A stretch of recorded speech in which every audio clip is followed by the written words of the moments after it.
Liftoff. We have a liftoff. 32 minutes past the hour. Liftoff on Apollo 11.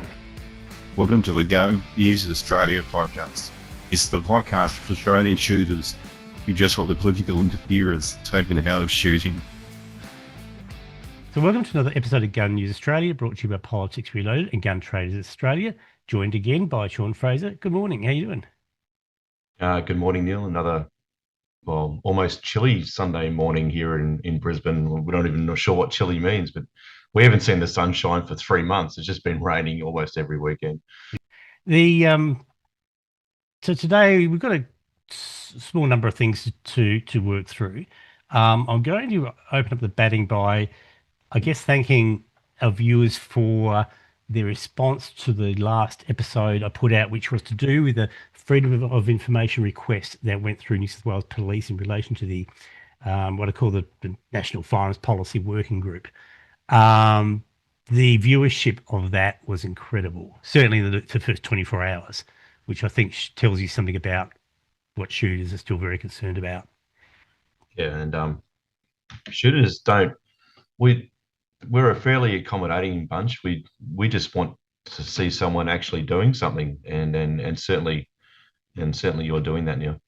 Thank you for that. So look, getting a result from that will take a while, but if it goes the way that we think it will, then that'll shed light on what our firearm registries are up to behind our backs, and I think that deserves to be called out. So let's talk about smoke signals that are going up in Western Australia, and there's also one that's gone up in Texas. So we'll start with the West Australian Firearms Community Alliance. Okay, so haven't they reformed or something, or were they calling it a re-establishment with police or something?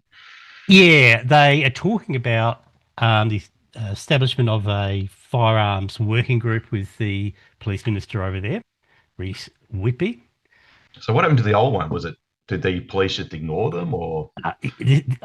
From what I can tell, this is the same thing rebranded or relaunched. Now, the FCA, and there's a reason why we're talking about this, but the FCA pretty much put messages out saying that they are leading the charge for West Australian shooters, and this comes after the motion to review the new Firearms Act and defeat the new regulations. The motion that went to Parliament was rolled in the lower house over there. Yeah, I saw that. It was something like 14 to 25 or something. Yeah. I mean, which we knew that was going to happen anyway, because Nationals.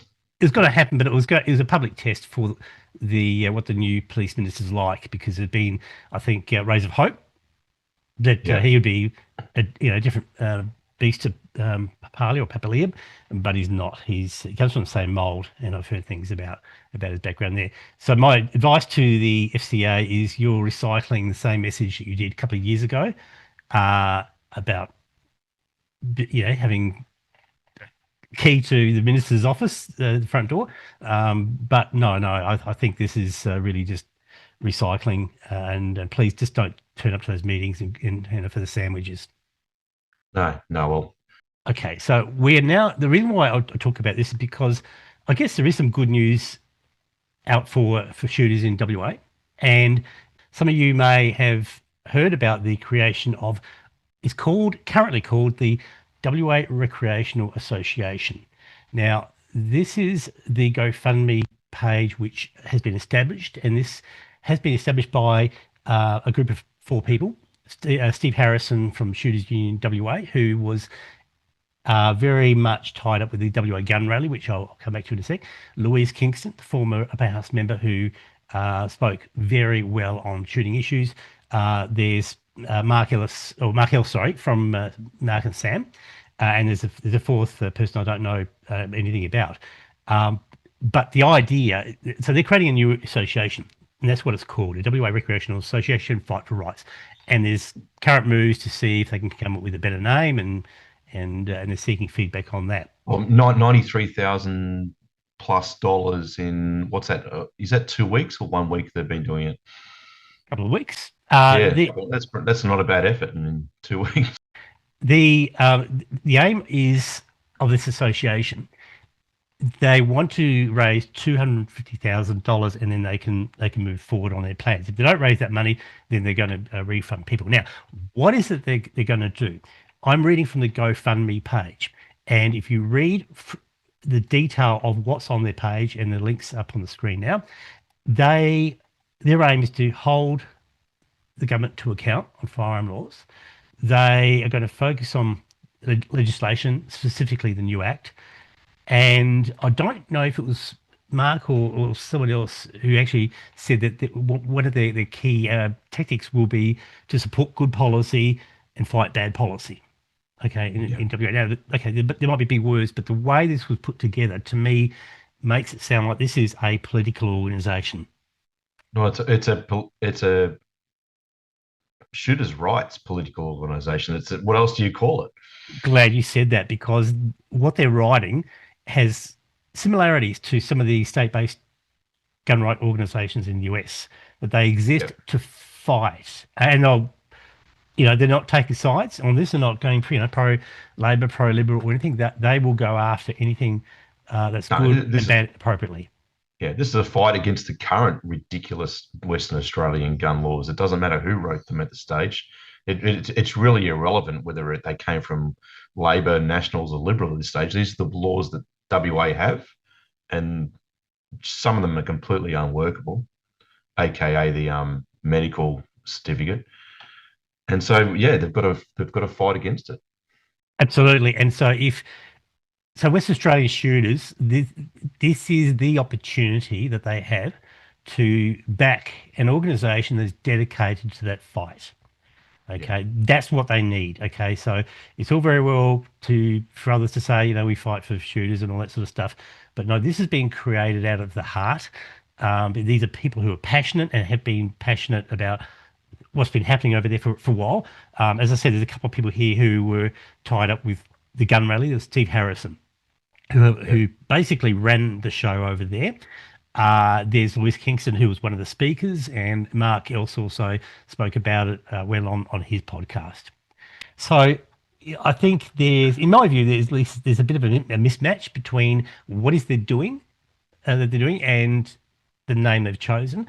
That's for them to resolve. But you and I had a bit of a chat about that, and I just would personally encourage them to, I think, do two things. One is to sharpen the message so that it picks up the gun rights thing. I don't know if it's necessarily the term they want to use, but also to not to cast too wide a net. I don't know at this stage if you really want to expand it to four-wheel driving, fishing, and other rights issues. Yeah. I think at this stage you've got some terrible legislation, firearm legislation in Western Australia. I think at this stage they've got to concentrate on that. There's absolutely no criticism of them at all. This is purely about, I think, just trying to understand what where the goalposts are.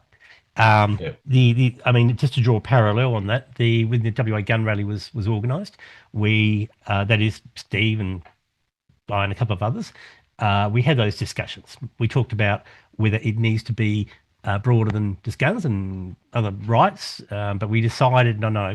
Shooters are really fired up. Let's make it about guns. They're motivated to either be there or to follow it, and that's exactly what they did. We didn't want other agendas to come in and start diluting, interest. Well, obviously Mark and Sam and Steve, there's some three smart people involved in the shooting industry. So whatever they do with that money, I'm sure it's going to be a good thing for Western Australia shooters. And whatever we can do to promote this, it's good thing. So if you're a shooter and if you can afford a few dollars, definitely throw it in. Well, you and I have bagged other fundraising things in the past, Neil. We haven't bagged anyone. But this is definitely a good cause to get behind, shooters. So if you're a shooter listening to this podcast, go onto the link, and Neil will leave the link, I'm sure, at the bottom of this podcast, where you can donate to the GoFundMe on this. Yeah, and to be clear, what their aim is to raise $250,000, then they can start to put the things in place that they need. If they don't get to the 250 mark, they're going to refund the money. Yeah, So you, which is pretty unusual to say for a GoFundMe account. I can tell you right now. a little bit. But this comes from people who you can trust. As I said, you've got some really well-established names behind this. So this is not just somebody who's decided to set this up, just to throw it out there to see what they can raise. This is these people who've actually thought about what's needed. As I said, the write-up to me tells a really good story. Shooters, you need that. Yeah, and they need to. They've got wait a minute, Neil. Is 3 years or 4 years state elections in WA? Before. So So they've got 4 years. They've got 4 years to hammer onto those politicians and get these laws as much as they can. Get these laws changed to suit shooters in the next 4 years. And at the end of the day, if they don't succeed in that, it comes down to another election. Yeah, you raise a very interesting point there, because when people talk about fighting what's happening, they talk about legal actions, which has only got so much scope. If the law says ABC, I'm sorry, but even the judiciary is limited to ABC. Okay, they can't make laws. It's Parliament. You have to be political. Certain people say that politics last election hasn't worked. I differ, but usually what it means is that the only time you can be political is at election time, which means what the Western Australian shooter is going to do for 3 years. What this does is fill the gap. Yeah, this provides the next 4 years. If this can get up and going? It's basically a fighting fund for shooters in Western Australia to fight back against the legislation that's now enacted.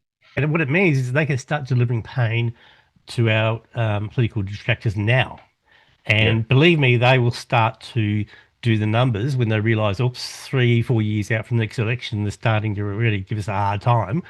There's certainly the people who run the parties over there, the major parties, not necessarily the MPs, not necessarily people you see, but your state secretaries, state directors, state presidents will be really starting to think about what will it take to ensure that they have their best chance at the next election. And that planning starts now. It does not start a year out from the next election. No. So what they're doing is going to be a good thing. Yeah, this is right. So as you said, Sean, if you're a shooter over in WA, if you're a shooter anywhere in Australia, get behind this campaign. Yeah. Let's raise the money and get it going. Yeah. So as at the time of recording, they have raised $93,000 out of 250. Okay, so got a bit of distance to go. Steve Harrison, one of the organisers, contacted Kate Fantanell. AKA Cash for Kate. I didn't say that. You did. I might have. Contacted her through her GoFundMe page. She's still raking in the dough, even though she's got nothing to do anymore with what's happening over in WA. Not that we can see, at least. Asking that if she's not using the money, then if it could be tipped into their bucket. So Steve called her, or did he email her? He messaged her.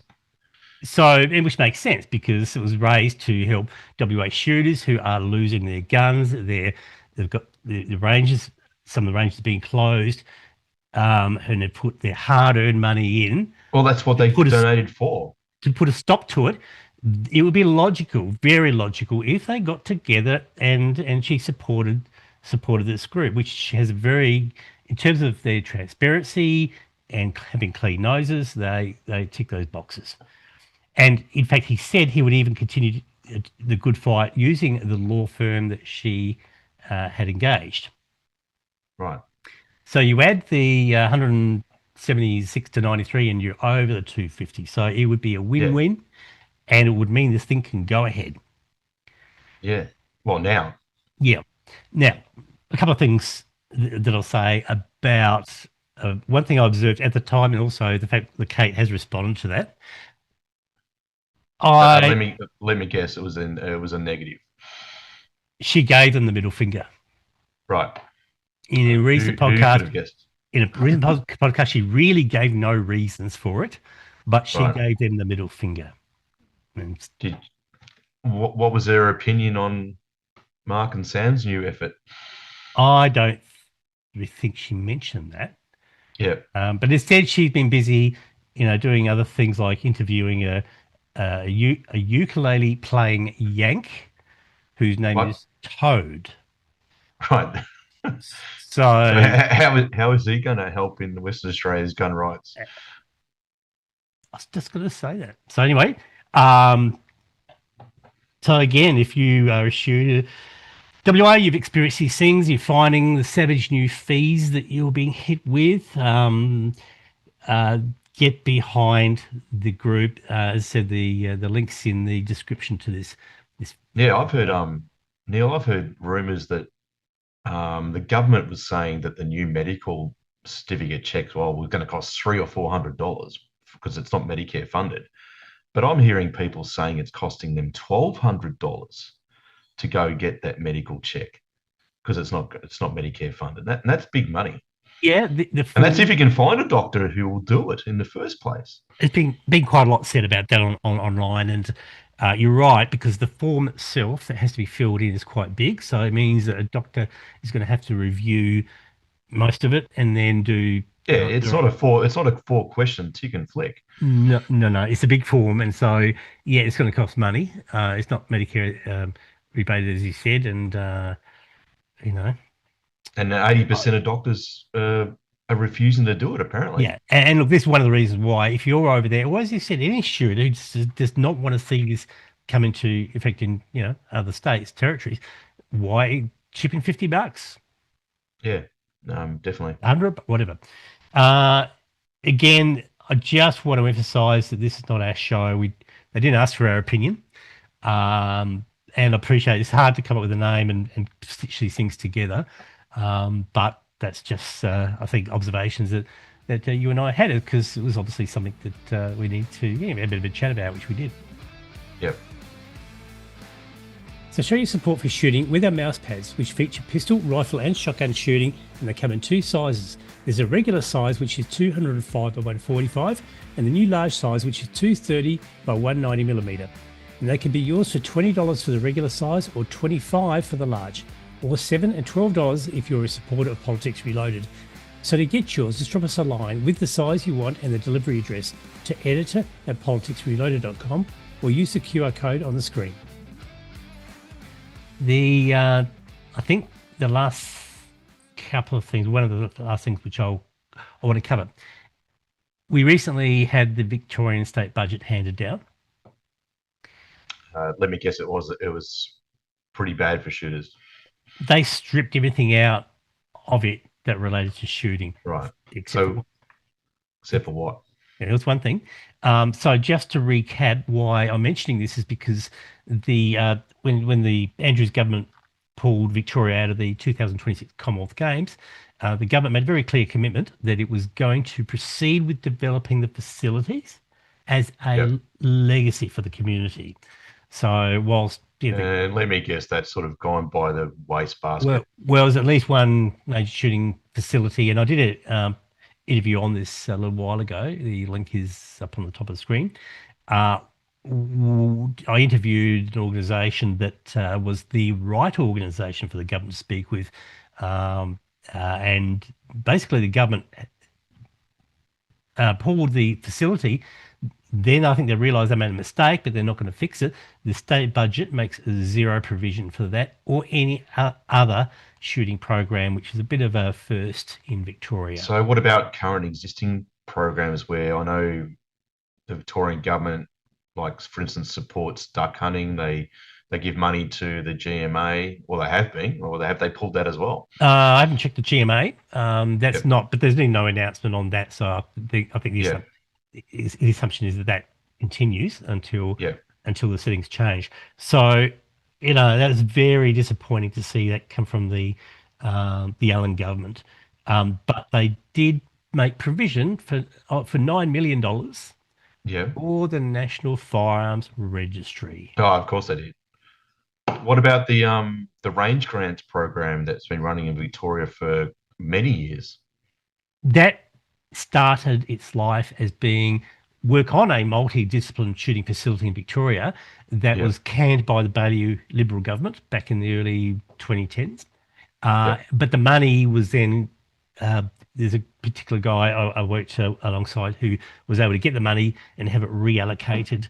And it became that program, which has helped a lot of shooting Oh, yeah. facilities around the state. That's a fantastic program because New South Wales cotton on to that, and they've been doing it as well. And I think the Shooters and Fishers Farmer Party helped steal Victoria's idea there, and then ran with that and got a grants program in their state. But I can tell you now in Queensland, and I'm not sure about other states, but I know in Queensland we've got 2/3 of F-all, 2/3. We got nothing. We got no. They don't even give us an old plastic chair. Like, it's nothing. Okay, I know, and look, you're right. I would like to see things like obviously things like this established. It becomes, I think, more tempting for other states to pick these things up. You lead by example if you can. So have they canned that program? No. Have they? No, it ran out of money. Right. It basically had been fully subscribed, which is a good thing because it means the money has actually gone out and been spent. But we want to see that continue. Actually, we've got more than that lined up. In fact, what I'm going to be doing is in the next few weeks, I'm going to be covering representations that we have made to both sides of politics in Victoria ahead of next year's Victorian state election. It's one of two elections that are coming up next year. The other one that's coming up next year, and I'm already having conversations with shooting groups over the border, is in South Australia. That's in March 26th. Yeah, well, shooting is the safest, most inclusive sport, both male, female, disabled, able-bodied shooters. It's the most inclusive sport in the country, and also the safest sport in the country. So the state's bodies supporting it, it's got to be a good thing. There are benefits that the shooting sports accrue that tend not to be recognised by governments. There's been a couple of reports that have been done which I think have underplayed the benefits because obviously if you're politically opposed to shooting, you don't want to recognise the benefits. All you want is to recognise the downsides, and that's it. All doom and all gloom and doom. But no, that's not the reality. The reality is that there are benefits, social, economic, environmental, that come from shooting, and look, if that can be properly recognised, that would be good. But we want to take a glass half full approach to this, not a glass half empty. Yep. In fact, what I don't want to do is get drawn into this, and I call it guns and crime narrative. The fact that whenever governments talk about firearms, it's to do with community safety, protecting people from, bad people. That's the least part of it. That's so infinitesimally small in Australia. It's not even worth talking about. That's not the main story here. The main story needs to be guns and sport, which is what guns can be used for. Yeah. The benefits of sport and the benefit of hunting and sourcing your own food. That's the positives. Yeah, which is the basis of the representations I make to both sides of Parliament in Victoria, and I'll be lining that up for South Australia as well. Yeah. So need to send some instructions to Western Australia on how to do it. Well, we all know they've gone the opposite direction, but the other thing is that their fees are a lot higher because they are using it as a revenue raiser. So they're not going to give money to the shooting sports. They're more than happy they're stealing money from shooters. Okay, so Sean, you, I guess, against the speculation of a certain troll in Victoria, you actually you've got a PTA for another firearm in Queensland, but it was a process which sounds like it's become more painful. So I put in a PTA for both a pistol, so a new Glock, which came back. The pistol one came back not a problem. By the way, I'm in Queensland, so it's the Queensland Weapons Licensing Branch, but that's what we call it here. Now, normally a PTA for a Category B firearm, because I put in for a 6mm BR, which, for those who don't know, it's a bench rest caliber. Literally, this is a target rifle, a bench rest target rifle, which I'm having made up. So you think, okay, I haven't got the only firearms I've got are 222, 223, a couple of those, and 22 250. So more your varmint, small caliber shooting stuff, and I've got 308s and I've got a 300 WSM, which I use for Victorian sandbar when I go down to Victoria for sandbar hunting. But I've got nothing in between now. I've got no bench or no target shooting calibers. So I put in a PTA to Queensland Weapons Licensing Branch for a 6mm BR, and it came back instead of the normally approved, where you get normally it takes a couple of weeks, you normally get the approved email. I got back an email saying approved, except please provide the following. So I had to provide not only a justification of why I wanted a 6mm BR in the first place, so I had to literally write a one-page submission of what the caliber was used for, what a bench rest rifle is used for, which is ridiculous. But not only that, Neil, I had to then supply the reasons why every single other firearm that I owned could not also be a bench rest rifle. So reasons why they stated, provide us the reasons why any other firearm that you currently own cannot meet the criteria that you are putting in for. So it ended up being a 4-page submission just to get a bench rest rifle approved, which I did eventually. But that was instead of a 2-week process deal, it turned into a 6-week process. So going down the genuine need path, not the genuine reason path. Now they haven't. Shooters Union in Queensland have really jumped on weapons license as they have in other states. However, Queensland Weapons Licensing themselves, like the director of Queensland, and not only that, with the vast questions in Parliament that against the current Liberal Queensland LNP National Parliament in Queensland, they've asked questions in question time about this, and they have correctly said the legislation hasn't changed, which they are right. The legislation hasn't changed. They're just enforcing stuff that they've never enforced in 30 years. So they've never asked these questions before. You used to be able to put in a PTA for a category A or B rifle and never get these questions. In addition to the calibers issue that they had there, tells of Queensland's itching or champing at the bit to follow. Yeah, it's WA. this started off, Neil, I think we did a podcast on this about a month or so ago, where Queensland were getting the large caliber please explain letters when a shooter's putting in a PTA. Now this is morphed. This is not a 6mm BR is not a large caliber. It's a bench rest caliber. So it's morphed from the large calibers to basically any category B PTA. So they're going down. This is what Western Australia started doing, 3 or 4 years ago now. This is before all the current legislation. This is what they started doing. You're talking about that gradual creep of... Yes. Yeah. So this is what Western Australia started doing 4 or 5 years ago. The whole please explain. Yes. Now Queensland are starting to cop it. Yeah. Yes. It's following the same pattern, same rain pattern.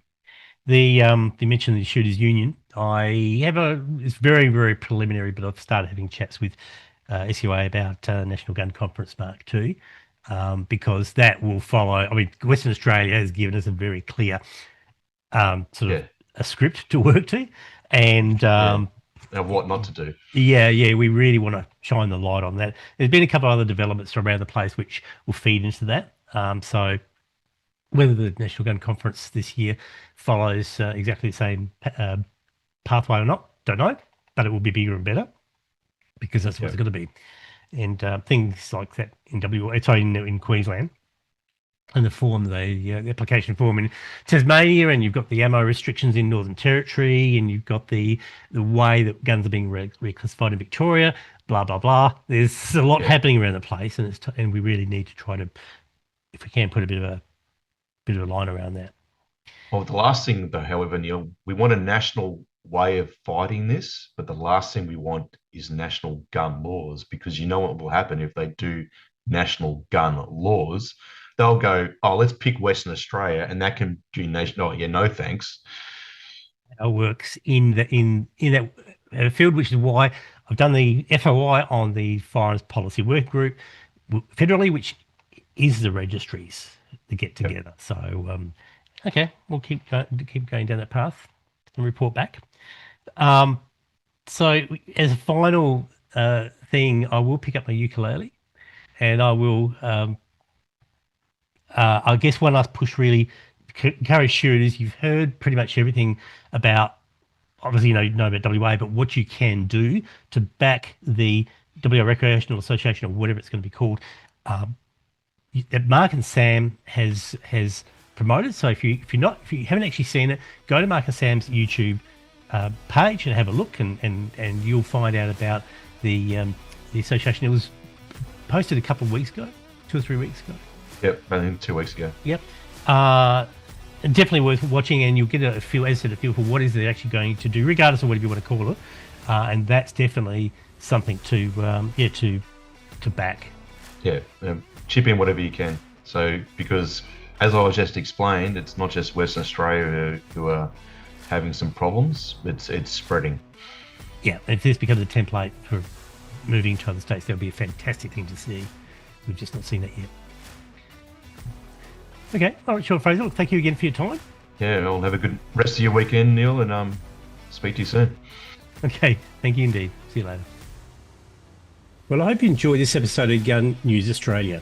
And if you're a supporter through Patreon, you'll get access to early release of the episodes as soon as they're uploaded. And you'll also get access to our Friday night live streams. So to support our work, simply go to patreon.com/politicsreloaded, or use the QR code on the screen, or see the description in this episode for details.